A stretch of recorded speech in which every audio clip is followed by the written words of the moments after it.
Это противоположность идеального супермаркета. Стоит в пердях, парковка вечно забита, выбор в 50 раз меньше, чем в каком-нибудь Walmart. Все продается гигантскими пачками прямо на складе с палетами, как эти 30 рулонов туалетной бумаги. А вход вообще платный. При этом Costco номер 3 ритейл в мире. И его покупатели самые преданные фанатики. Без денег на рекламу и пиар закупки в Costco собирают миллионы просмотров даже на русском ютубе. Здесь можно купить товары на любое событие по жизни, от памперсов и цветов для свадьбы до урн для праха. Можно забронировать круиз, поменять шины, съесть пиццу за $2 или купить кольцо за $135 000. Сегодня выясняем, почему наезд на куру-гриль из Costco воспринимается хуже оскорбления матери, как так вышло, что цена на хот-дог за $1,5 не менялась последние 40 лет, и почему при самых низких ценах здесь закупаются самые богатые американцы. Берем тележку и поехали. Вряд ли я сегодня обойдусь одной. Зайти сюда можно только по клубной карте, и на входе стоит фейс-контроль, который сверяет фотографию с моим лицом. Должна совпадать. Сразу на входе, после сотрудника, который искал 5 отличий, меня встречают шокирующие дорогие товары. Я только зашел, а уже не купил дорогущий телек за 2000 и PlayStation за $480. Считай, сэкономил месячную запеху. Это чисто теория, зачем на входе стоят самые большие и дорогие товары, чтобы все остальное уже казалось дешевым. Это чисто теория. Такую карту может получить любой, всего $65 в год, и она твоя. Можно купить карту за $130, и тогда ты будешь получать кэшбэк и, возможно, зайти в магазин раньше на 2 часа, чем остальные NPC. Такой эксклюзивный доступ в закрытый клуб есть у 75% американских семей.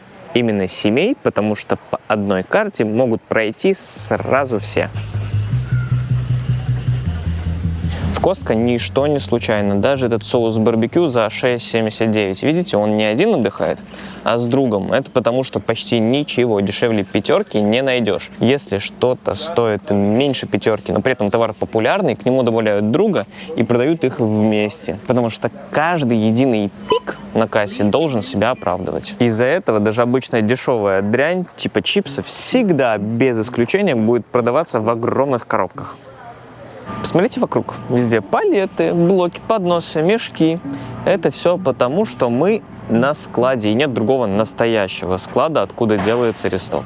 Они очень точно выверяют, какой товар пользуется спросом. Заказывают гигантскую партию прямо у производителя, ее привозят, ставят на палету, и максимум на 27-й день все раскуплено. Можно делать все по новой. Звучит, как будто для этого нужно много денег. Но магазин не платит и цента своей налички. Вот, например, Кола привезла мне 24 упаковки нектара богов. Я оплачу этот заказ, но на 30-й день после получения, к моменту, когда я уже все продал и заказал новую партию. Так склады Costco обновляются чаще 12 раз в год. У ближайшего конкурента, Walmart, всего 8.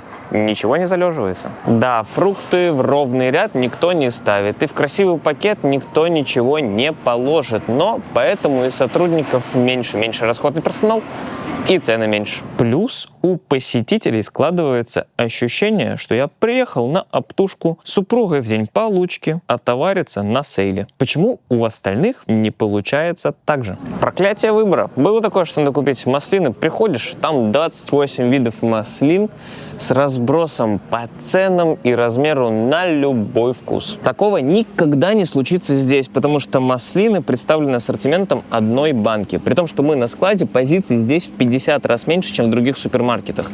Всего меньше 4000. Для сравнения, в Ашане 60 тысяч, а в Walmart 140 тысяч. Поэтому в Walmart можно увидеть артефакты времен Ивана Грозного. CD-сборник хитов Алабамы, лучшие 20 песен. А еще лучше это сборник хитов Аврил Лавин. Это не упоминая Amazon, у которого сотни миллионов позиций. И если ты хочешь купить какой-нибудь тостер, улыбок тебе быстренько выбрать среди кучи продавцов и брендов. В Costco же закупщики выбрали все за нас. И оказывается, что я хотел добавить оливки и в салат, и в эпплтине, и на сырную тарелку. Ну а иначе куда девать такого коня за всего лишь $7,59? В обычном магазине такая же пачка стоит $19,28. Вот это вот я понимаю разницу. Но не всегда, конечно, отсутствие выбора это хорошо. Например, я человек уже не молодой. Я прихожу, что я вижу? Мне нужен чай. Тут есть зеленый, матча и черный. А что если мне не нужен кофеин? Я не могу себе найти здесь травяной чай, например. Вот в Walmart сливки ровно такие же, стоят 3,57, а здесь они по 2,09. И сливки — это редкий пример товара, который можно взять маленькой пачкой дешевле $5. С такими ценами на все Costco вообще зарабатывает? Зарабатывает, и мы даже знаем сколько. 14% — это максимальная наценка, которую берет себе магазин, и она никогда не менялась с момента открытия. Это очень мало. У остального ритейла верхнего предела нет вообще, а средняя цель по марже составляет 50%. В городах, где Costco и есть, в среднем до ближайшего магазина ехать 20 минут. Я же не дурак ехать через весь город, чтобы купить ореховую пасту на 20 центов дешевле. И потом сразу пойти на выход. Чтобы было выгодно, нужно сэкономить хотя бы $20, поэтому продолжаю набирать корзину. Эту формулу с расстоянием, фиксированной маржой и выгодой хотя бы в $20 придумал SEO магазина Jim Sinegal. Результат: все выходят из магазина с большой телегой. Средний чек $150, это в 3 раза больше Walmart. Результат дружбы этих двух баночек — это мой guilty pleasure, от которого сильно растет жопа. Изначально допустил ошибку и ел арахисовую пасту без фруктов или джема. Но как только туда добавляется смазка в виде вот такого варенья, ё-моё, еда богов. Но сегодня я такое брать не буду, как раз таки потому, что рост моей жопы должен контролироваться. На мой взгляд, закупщики Costco делают неплохую работу. Конечно, как в любом супермаркете, можно найти ультрапереработанную еду, там чистый сахар, бич-пакеты и прочие всякие гадости. Например, я держу в руках джем, в составе которого нет добавленного сахара, и у него суперингредиенты. Но я на всякий случай всегда еще проверяю через приложение Юка, насколько товар хороший. Давайте проверим этот. 84 балла. Это очень хорошо. Возьмем небольшую коробку овсянки на завтрак. Купили бы себе такую бадью кофе. No-name бренд, да еще и больше килограмма. А такие же подгузники, батарейки, сыр бри или пармезан. Почти на каждой полке есть выбор из двух брендов. То, что все знают, и второй. Kirkland Signature. Это такой домашний бренд, типа как «Каждый день в Атаке» или «Ашане». С той лишь разницей, что сейчас мы посмотрели на кофе Starbucks, подгузники Haggis, батарейки Duracell, настоящие бри из Нормандии и Parmigiano Reggiano из Италии. Kirkland Signature — это собственная марка магазина. Через свои суперсвязи Costco смогли договориться делать брендовые вещи сильно дешевле оригинала и клеить свой лейбл. В качестве приза за смекалочку с таких товаров они разрешили себе брать аж до 15% прибыли вместо обычных 14%. За эту честность люди просто обожают Costco. Вообще американцы могут сделать культ из чего угодно. Я уже рассказывал про национальные парки. И в Costco они тоже будут ездить с праздничным настроением и с завидной регулярностью. А на любой почве могут сделать комьюнити, закрытый клуб и в конце превратят в часть своей культуры. Oh, this is the best place in the world. This is like coming to church on Sundays. It can't get anything better than this. This is a religious experience. I love Costco. Я сказал, что можно быть членом двух разных уровней – Gold и Executive. И у более дорогого Executive есть кэшбэк на покупки в 2%. То есть, чтобы отбить апгрейд, нужно потратить хотя бы 3000 в год. Но если ты столько не тратишь, тебе без вопросов вернутся зря потраченные деньги в конце года. Для магазина в этом все равно есть смысл. Они получают операционные деньги заранее под 0%. Из-за таких вот мелочей доверие запредельное. 93% продляют карту каждый год. И каждый год к ним добавляется по 10 миллионов новых членов. В маркетинге такой эффект называется Trust Premium. И если человек уверен, что магазин честный, он будет готов больше в него занести либо средним чеком, либо количеством визитов.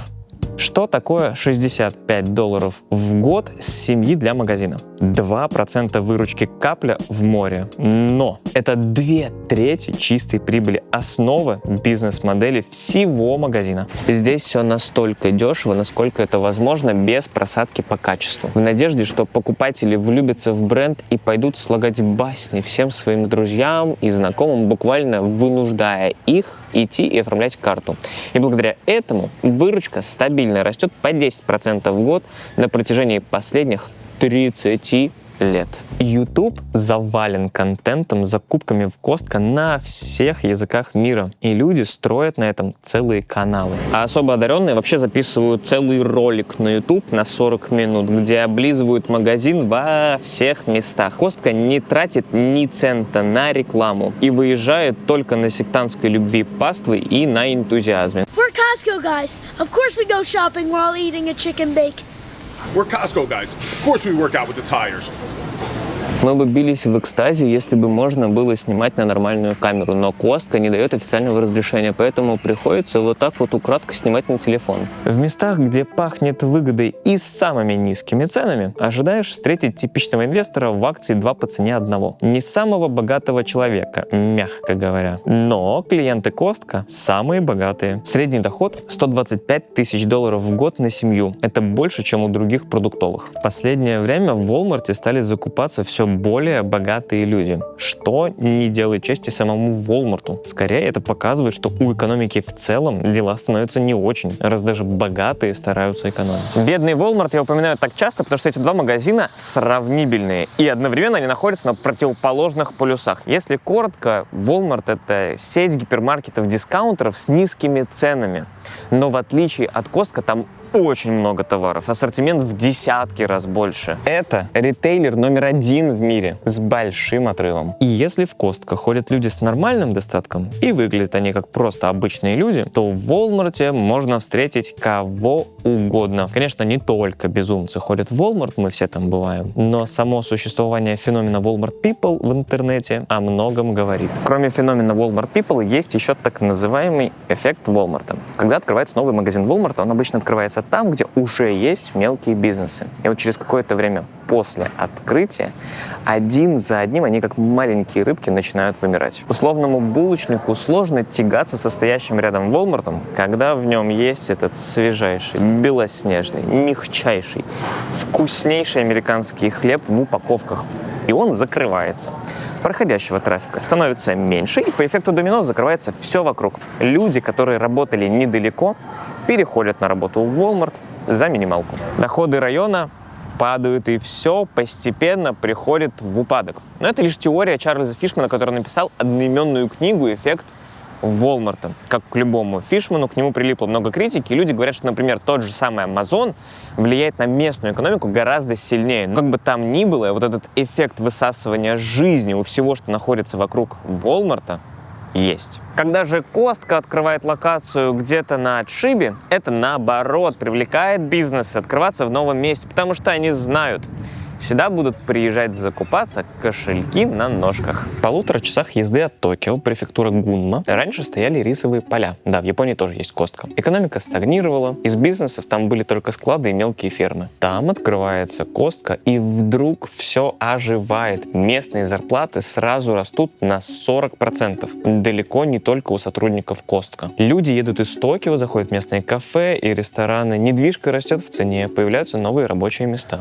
Да, склады, они же магазины, стоят в пригороде, и здесь живут люди побогаче. У них есть машина, причем не какая-нибудь маленькая пердушка, а достаточно большая, чтобы влезли палеты с колой, и 100 тысяч миллиардов кастрюль на сейле, и грушевое дерево. Чем машина больше, тем люди богаче. Вот здесь я рассказывал, почему. Самое критичное, только у людей с достатком есть возможность сегодня купить годовой запас из 12 банок горошка и по факту заморозить свои деньги в продуктах, чтобы экономить в долгосрок. И только у них будет отдельная кладовка, где все это добро хранить. Людям попроще важно взять себе полкило курицы и здесь и сейчас приготовить уже на этот ужин. И пусть это будет с наценкой. На связку из 6 пачек у них нет ни денег, ни места в морозилке. В целом, у Costco есть определенная целевая аудитория. Для нее здесь продаются бриллианты и золотые слитки, круизы, лекарства. Уже есть предположение, кто это может быть? Последняя подсказка. Costco — это топ-1 продавец слуховых аппаратов в США.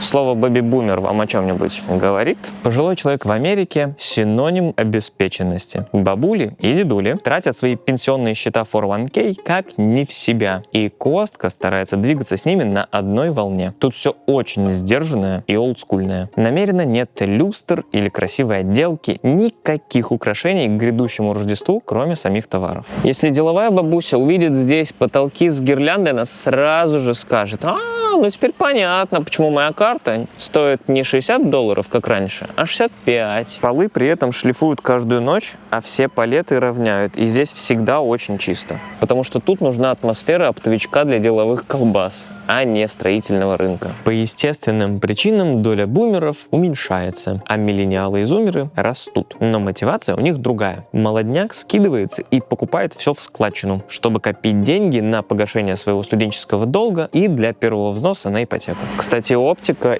и аптека пользуются здесь повышенным респектом за свои низкие цены, но я подтвердить пока не могу, так как не нужно было. Кстати, для молодежи здесь есть вот такие отличные джинсы на дискотеку. Это 100% хлопок всего за $30. Это Levi's, и все шмотки тут супер доступные.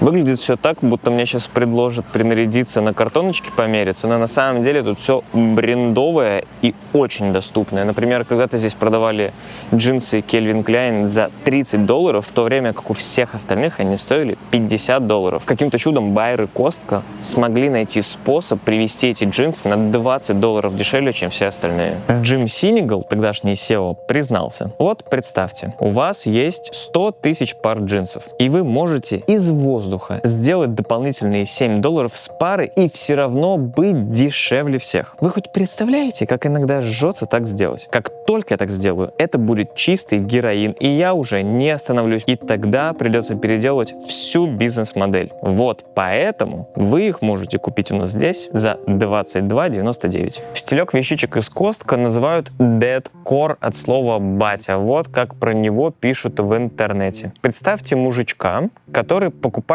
всю одежду в Костка. У него, скорее всего, будет гавайская рубашка, поло, карго-штаны, которые превращаются в шорты, и сандалии с носками. Блин, ну сандалий у меня нет, будут кроксы. Давайте так, если не нравятся мои видео, не подписывайтесь на канал, не ставьте лайки, не пишите комментарии. Но если понравилось, пожалуйста, поставьте лайк, подпишитесь на канал, оставьте комментарий, так будет более лучше. Спасибо. Дальше двигаемся к развалу с овощами и фруктами. Почти у всего есть органик вариант. Вот, например, есть органическая голубика и просто голубика. Я себе беру клюкву, сейчас сезон. Когда я смотрел видосы про Америку перед переездом, я всегда удивлялся, как люди вот так вот ненапряжно и буднично покупают себе ягоды. Но ягоды реально не такие уж и дорогие. Ежевика стоит $2,59. Мне кажется, вообще недорого. Да, возьмем, наверное, ежевику, только я сейчас найду какую-нибудь не мятую. Я нашел точно такую же мятую. Малина. $4,99. И мы малины уже отъелись, я не буду. Так, покупаем царицу полей. $5. За 8 штучек. Ананас. Сколько мы не ели ананасов в Америке, они никогда не едят тебя в ответ. Бренд Дель Монте вывел свой собственный вид, который называется МД2. Он никогда не щипится и супер сладкий. И вот спустя 20 лет после того, как его вывели, теперь почти все ананасы в Америке такие. Арбуз. Сейчас конец ноября, и за одну такую ягодку просят $7,89. Все арбузы, что я здесь ел, были без косточек. Это бесплодный гибрид. Опыт поедания чего-то с семенами настолько редкий, что о нем делятся в соцсетях. Кстати, напишите, пожалуйста, у вас арбузы тоже без косточек или еще олдскул? Без косточек и семян продаются почти все фрукты и овощи. Например, лимоны, мандарины, виноград. Удобно, комфортно и очень по-американски. Технически это клон одного и того же экземпляра, так что если придет какая-то мандариновая чума, выкосит всю популяцию. И такое уже случалось с бананами вида Гросс-Мишель, которые вымерли. Часть товаров постоянно меняется, и это создает чувство, что надо успеть купить, а то потом не будет. Костка называет это treasure hunting или поиск сокровищ. Вот пара примеров, которые мне встречались. Автоматический кошачий туалет за $700, аркада «Звездные войны» за $4800 или автомат попроще за $600.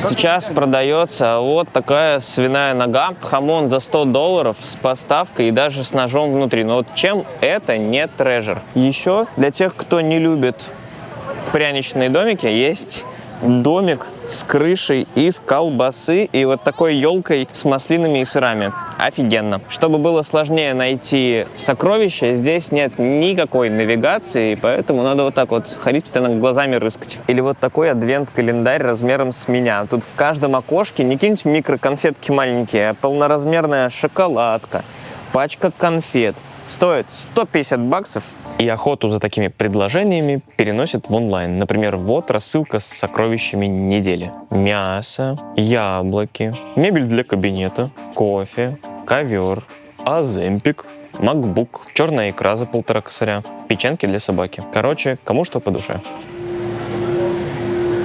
Все, кто говорит, что у американцев нет своей культуры, это для вас что? Шутка, что ли? Сейчас выходные перед Днем Благодарения, и Костка продаст за них около 4 миллионов таких тыквенных пирогов. В американских супермаркетах какое-то помешательство на дубайский шоколад. Продается сам по себе дубайский шоколад, печенье, конфетки, тортики, пирожные, все, что хочешь. Причем не только в Костко. Еще здесь продаются подарочные карты номиналом в $100 за $80. В чем вообще смысл? В том, что ты даришь карту человеку, он, возможно, ее никогда не потратит. Или наоборот, потратит намного больше, чем номинал. И вообще это деньги вперед. Какому бизнесу такое не понравится? Вот именно поэтому им выгодно продавать их дешевле номинала. Пока ты гуляешь между рядами продуктов, добрые дяди и тети готовят пробники продуктов и раздают всем желающим. Так, вот что у нас сегодня на дегустационном столе. Начинаем с мороженого. 15 минут мы ходили, собирали сэмплы. Шоколадное мороженое. Обычное. Блины с сиропом пожарил дядя, который сзади нас стоит. Отлично. Прецель. Сухой, соленый. Ой-ой-ой. Очень соленый. У меня аж все свело. Наан. Хлеб индийский. С хумусом. Нормально, но не моя тема. Поэтому съем все. На десерт у нас мармеладные мишки Харибо и дубайский шоколад. Белый. Молочный шоколад с писташками и чем-то еще. Я не шарю в еде. Прикольно, что все это было бесплатно, но редко, честно говоря, дают в пробниках что-то такое, что ты захочешь полноразмерное потом купить. 1911 год. Манхэттен, Нью-Йорк. Перед сквером Вашингтона работает швейная фабрика «Триангл». Это типичный свитшоп. Смены по 9 часов, 6 дней в неделю. Двери на вход и выход с этажа закрыты. Работают в основном мигранты. 25 марта. Здесь начинается пожар. Загораются все 3 этажа фабрики. Пожарные приезжают быстро, но до 8, 9 и 10 этажей доставать не получается. Погибает 146 человек. Это крупнейшая производственная катастрофа Нью-Йорка. Эта фабрика одна из многих в Нью-Йорке с ужасными условиями труда. В похожем месте работают и еврейские иммигранты из Беларуси — Самуил и Белла Прайс. С нулевым английским и без денег. Единственная работа, которую получается найти — похожий свитшоп. Через 5 лет после пожара у них рождается сын — Сол. Нью-Йорк начала 20 века – место особенное. Отвратительное положение рабочих и революция в одной новенькой красненькой стране на другом конце света приводят к созданию движения за права рабочих. А еще взрыву популярности профсоюзов, социализма и коммунизма. В такой атмосфере мечты о равенстве и социализме вырастает Сол Прайс, отец американского ритейла. Свое отцовство он не отрицает, но порой говорит обидные вещи, типа того, что лучше бы я носил презерватив. Еще в детстве Сол уезжает из Нью-Йорка в Калифорнию и учится на юриста. Однажды он замечает странный магазин Фетко. В нем все было дешевле, а попасть в него могли только госработники. Это был такой клуб покупок в складчину и скорее НКО, чем бизнес. Сол понимает, что это может стать успешным бизнесом. Он делает полный его клон и называет FedMart. Добавляет только 2 новшества. Теперь членом может стать любой. И второе — это настоящий бизнес.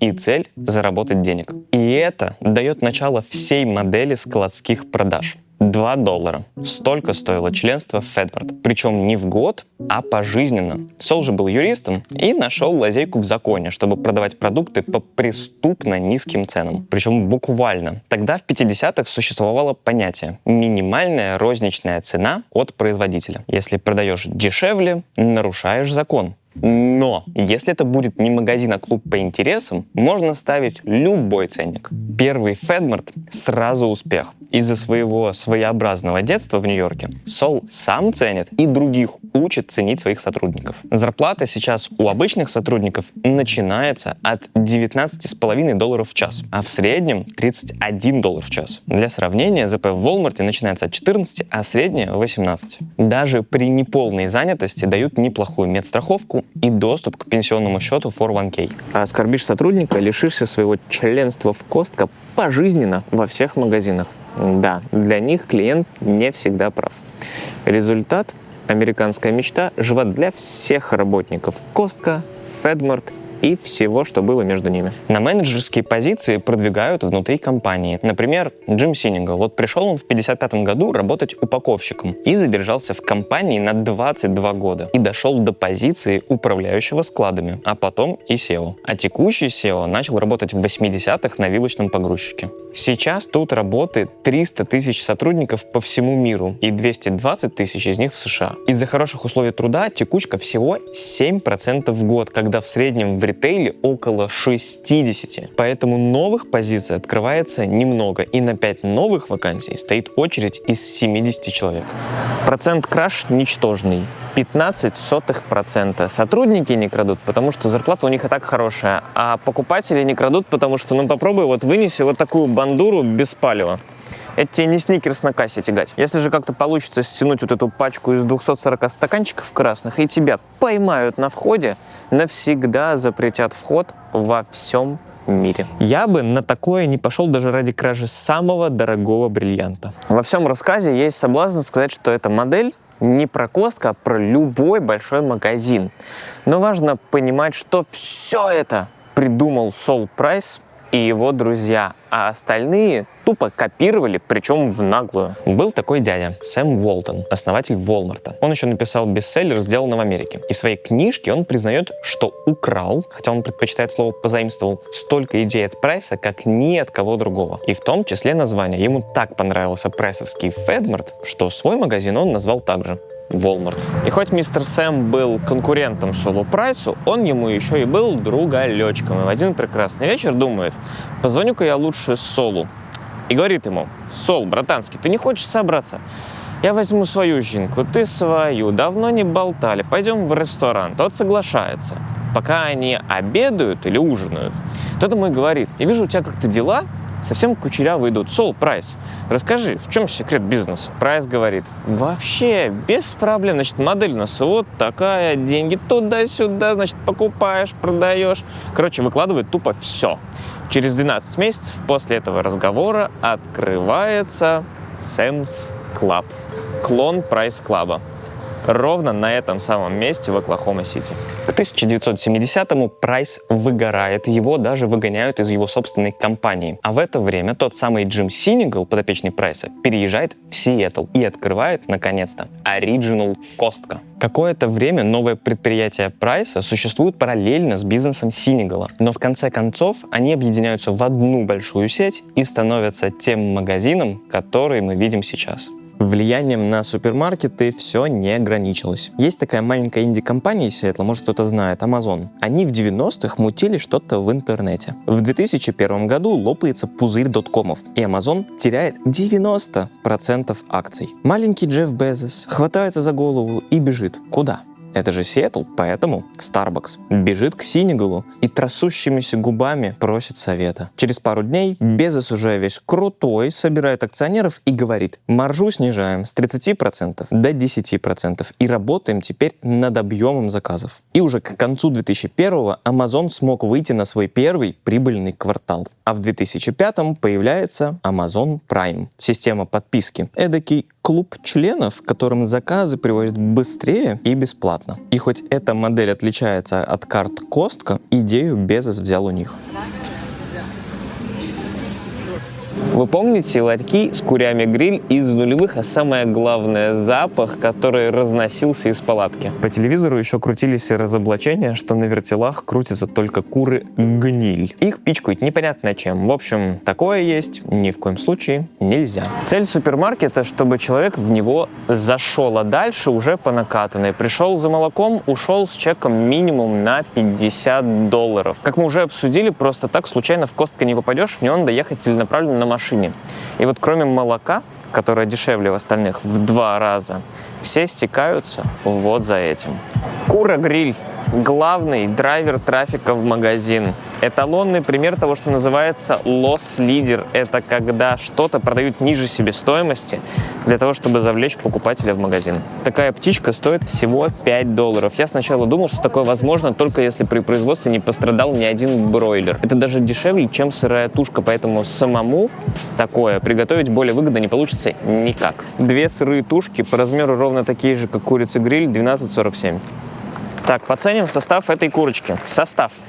Целая курица, вода, соль, фосфаты, модифицированный крахмал, декстрин, сахар и всякие разные специи. И, насколько я знаю, состав этих специй держится в строжайшем секрете, точно так же, как у полковника Сандерса. Костка не повышает цены на нее уже 16 лет. Но инфляция-то не стоит на месте, поэтому, чтобы держать цену в узде, они построили собственные птицефермы. Да, ради одной позиции, чтобы не переплачивать посредникам. И этого все равно недостаточно. И Костка теряет в год по 30-40 миллионов долларов только на одних курицах. Фанатская база огромная. 137 миллионов куриц-гриль уходит с прилавка каждый год. В индуизме нельзя трогать корову. В иудаизме и исламе свинью. А в Костка запрещено даже думать что-то не то про курицу. Вот посмотрите, что пишут Костка-ортодоксы, когда кто-то в интернете сказал, что эта курица отстой. Я покупаю курицу-гриль годами и ее обожаю. Всем пофиг, что говорит этот шеф. У всех есть свое мнение. И его мнение не значит ничего. Мы сами за себя решим. Это не непопулярное мнение, это просто глупо. Пусть засунет свои оверпрайснутые булочки себе в жопу. Я так нахваливаю Костку, как будто мне за это что-то будет, кроме возможности продолжать тратить здесь деньги. Кстати, да, мы идем на кассу. MasterCard, American Express и Discover. Всем этим тут платить нельзя, только Visa. Можно еще наличкой на кассе. Для любителей ретро даже можно выписать чек. Дело в том, что по своей договоренности с Visa они платят только 0,6% по каждой транзакции в качестве комиссии, вместо обычных 2-3%, которые платят все остальные. Если хочешь работать с Костко, предлагай лучшие условия. Посмотрим правде в глаза. Как бы Костко не прикидывался этичным ангелочком, который работает чуть ли не в убыток, это все же бизнес. У них есть инвесторы, которых надо ублажать, постоянно показывать им растущую прибыль, низкая маржа, отсутствие выбора. Это коммерчески продуманные ходы. Нет цели продать меньше, наоборот, надо продать больше. Да, дешевле, да, этичнее и с меньшей наценкой, но за счет объема в итоге заработать больше. И на этой ноте платим. После закупки начинается самое интересное. Вот он, символ стабильности, икона Костка, Original Gangsta. Большущий хот-дог с бесконечным рефилом за $1,5. Вместе с налогом платим $1.61. С учетом, сколько он должен стоить и за сколько он продается, Костка теряет $3.20 на каждом хот-доге. Заказ мне выдали за 30 секунд. Сосиску с булкой можно заправить, пожалуйста, кетчупом, горчицей и маринованными огурцами. И я добавлю, конечно же, все. Его цена не менялась с 1985 года. Растут цены на жилье, автомобили, бензины. Здесь, в Америке, уже сменилось 7 президентов за это время. Тот же Биг Мак за 40 лет в цене утроился. Это как жить в мире, где когда-то люди жили дружнее и лучше, и колбасу делали по ГОСТу, и мороженое можно было купить за 48 копеек. Но вот только его реально можно купить за 48 копеек. Если бы я был американцем, я бы точно сказал, что это лучший хот-дог в моей жизни, если вы понимаете, о чем я. С учетом всех потерь можно было бы ожидать худшее качество или меньший размер, но, по словам бывалых, за 40 лет оно никак не изменилось. Часто перед поездкой в Костко думаешь, надо есть перед выходом или нет. Потом вспоминаешь, что, конечно же, можешь как король поесть за $1,5 хот-дог и не ешь, что является самой большой ошибкой, потому что шляешься по магазину, где-то около часа супер голодный, накупаешь всякого барахла на $400 и в конце все-таки получаешь заслуженный хот-дог за $1,5. Честно говоря, ни о чем не жалею. Синегал и его преемники очень-очень преданы идее держать цену, потому что иначе, мне кажется, весь культ развалится, и это разобьет сердца многочисленной фан-базы. В 2009 году кто-то спросил Синегала: «Мистер Босс, подскажите, если цена на хот-доги все-таки изменится, что это будет значить?» Синегал ответил: это будет значить, что я мертв. В 2013 году уже новый SEO прибежал к Синегалу и говорит: ну так просто уже нельзя, мы теряем состояние на этих хот-догах, мы не можем продавать их за $1,5, давайте поднимем цену. Джим Синегал сказал твердо и четко: если ты поднимешь цену на гребаный хот-дог, я тебя убью.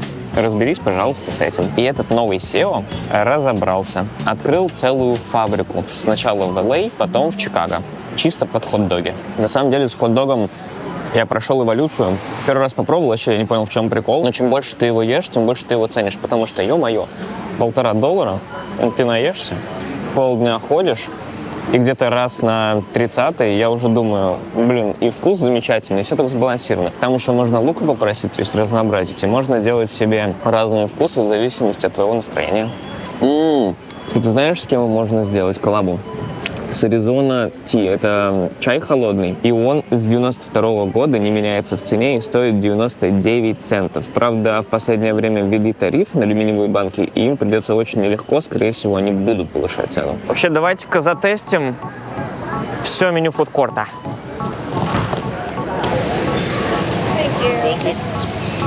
Средняя закупка длится 37 минут. Почти не бывает дня или времени суток, когда в Костко свободна парковка и мало людей. Конечно, на выходных их больше, чем в условное утро вторника, но это всегда поражает. Существует мемная и вызывающая горение жоп теория тележки. В общем, теория гласит: отвозишь ли ты тележку на место или нет, это лакмусовая бумажка твоих моральных качеств. Ведь никто не заставляет этого делать, нет ни кнута, ни пряника. Поэтому это только собственный выбор и самоконтроль. Но я отвезу ее на место. Может, не из-за своих моральных качеств, а просто потому, что эта тележка размером с небольшую европейскую машинку, и места на парковке она занимает много, другим будет просто неудобно. Здесь Костко тоже не обходится без хитрости. Если посмотреть вокруг, то брошенных тележек тут будет по минимуму. Но не потому, что все покупатели хорошие, может быть и так, конечно, а потому что сотрудники постоянно ходят их и собирают. Ведь кинутая тележка — это препятствие, которое тебя замедляет, а медлить значит терять деньги. Ну все, стартуем. Или шуруем. На заправке, да, бензин Kirkland тоже здесь есть, действует такое же правило: нет затупом, быстро все сделал и уехал до следующего раза. На заправку тоже пускают, только если у тебя есть карта, но в отличие от хот-догов, бенз не продают в убыток, но при этом наценка на него минимальная. А в чем смысл заправляться здесь? Ну, кроме того, что это просто по пути. Изначально, с момента открытия в 1995 году, стратегия была в том, чтобы цена за галлон здесь была меньше, чем на всех заправках вокруг. В среднем на 20 центов за галлон. Заезд только с одной стороны, чтобы быстро обслуживать много машин. И неважно, с какой стороны у тебя бак, потому что у каждого шланга есть удлинитель, чтобы ты мог налить бензин и не тупить на заправке. Но тоже аккуратно надо, шланг не бесконечный. Люди любят бенз за его качество, но я без понятия, как они оценивают его характеристики. Еще для машины здесь есть шинный сервис, где ты покупаешь шины, чуть ли не самые дешевые на рынке, и потом тебе сразу же тут же делают бесплатную установку. Такого из крупных ритейлеров больше никто не предлагает. В среднем за одну шину установка стоит $20-30. Я много путешествую, меняю штат каждые несколько месяцев, и можно только представить, какой это геморрой в каждом новом месте искать шиномонтажку. И какой это кайф знать, что в любом, абсолютно в любом городе, куда бы я ни приехал, я могу найти место, где мне сделают балансировку, ротацию, починку, все это за бесплатно. Я знаю, звучит это все как реклама, но это не реклама. Вообще в этом ролике нет рекламы. Вот $0. Я закупился, поел, заправился. Просто красота. Даже уходить не хочется. А в Лос-Анджелесе скоро и не придется. Ты будешь жить в Kirkland апартаментах прямо над Костко. К 2027 году они построят первый такой проект в Америке, где бизнес будет основным арендатором, а сверху будет 800 апартаментов. В Калифорнии сложно получить разрешение на строительство коммерческого здания. И чтобы это обойти, проект сделали смешанным с апартами для людей с низкими и средними доходами. А мы поедем пока что в обычный апарт и будем делать дегустацию всего меню фудкорта. Но перед этим чуть не забыл сказать про негативные стороны. Вообще, по репутации, Костко делит первое место с Trader Joe в категории супермаркетов, но есть несколько основных претензий. И первое — это как раз-таки система доступа по карте. Кто-то в этом видит барьер и отсеивание тех, у кого просто нет $65 заплатить за вход в магазин. Плюс, как мы обсудили, нужна машина. которая не всегда есть у людей с низким доходом. Едем дальше. В 2025 году они отказались сворачивать программу DEI. Это разнообразие, равенство и инклюзивность. И МАГА сильно разозлились и устроили бойкот этой woke-пропаганде. Несмотря на это, Костка, в отличие от Таргета и Волмарта, которые сразу же свернули всю инклюзивность, не потерял трафик. А Target и Walmart потеряли. Дальше. Очень лояльная система возвратов, и люди этим злоупотребляют. Есть истории про то, как народ покупает огромные телевизоры под Супербоул, а потом масса сдает их обратно. В Америке в целом возвраты, очень либеральные, а в Costco принимают даже уже использованные товары из-за политики 0 вопросов. Последняя и самая большая претензия из более приземленных — это гиперпотребление и генерация отходов. Большие упаковки вынуждают людей покупать и потреблять больше, и мы можем быть сколько угодно осознанными и говорить: ой, зачем же они столько покупают? Просто вот так устроен человек, ничего не поделаешь. Было исследование, где брали 2 группы. Тех, кто ходит в складские магазины, и обычные. И вот корень складской модели: приезжай реже, покупай большими упаковками и экономь. Но выяснилось, что те, кто ездит в крупные магазины, тратит больше и делает больше спонтанных покупок и ест больше, но некачественнее. Фух, наконец-то я перенес все из машины и могу сказать, что мы купили карту Costco 2 года назад, когда надо было пойти посмотреть, как закупаются амиши в Пенсильвании. Там, кстати, для них даже стоят специальные стойла для лошадей. В общем, у нас такая статистика. Всего за эти 2 года мы были в Costco, это просто чокнуться, реально, 63 раза.